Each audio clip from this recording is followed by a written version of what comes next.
సభాధ్యక్షులు సహచర మంత్రివర్యులు కృష్ణారావు గారికి, పెద్దలు గౌరవనీయులు రాష్ట్ర ముఖ్యమంత్రి వర్యులు రేవంత్ రెడ్డి గారికి,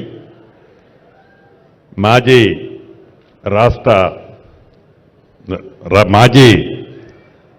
ఉపరాష్ట్రపతి గారికి వెంకయ్యనాయుడు గారికి, అదే రకంగా మెగాస్టార్ చిరంజీవి గారికి, ఉప ముఖ్యమంత్రి బట్టి విక్రమార్క గారికి, మా సహచర మంత్రివర్యులు కోమటిరెడ్డి వెంకటరెడ్డి గారికి, సిఎస్ గారికి, అధికారులకు, అదే రకంగా పద్మశ్రీ గ్రహీత తెలంగాణ రాష్ట్రంలో వివిధ కళల్లో సాధించిన 6 పెద్దలున్నారు.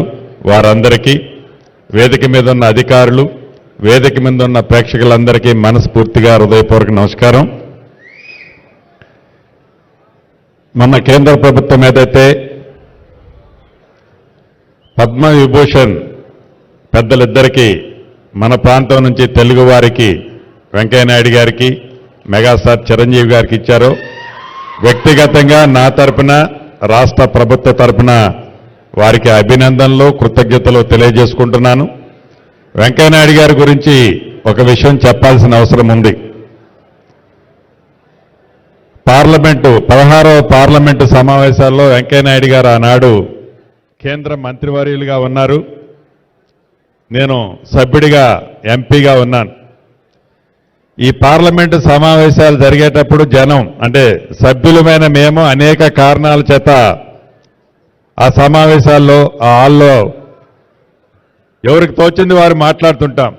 కానీ వెంకయ్యనాయుడు గారు మైక్ తీసుకున్నారు అంటే వారికి ఉన్న భాష మీద పట్టు, అది ఏ భాష అన్నా కానివ్వండి, తెలుగు కానివ్వండి, హిందీ కానివ్వండి, ఇంగ్లీష్ కానివ్వండి, ఏ భాషలోనైనా ఆ సభని ప్రశాంతతలోకి తీసుకురావాలి అంటే వెంకయ్యనాయుడు గారు మైక్ తీసుకుంటేనే ప్రశాంతతగా వచ్చేది.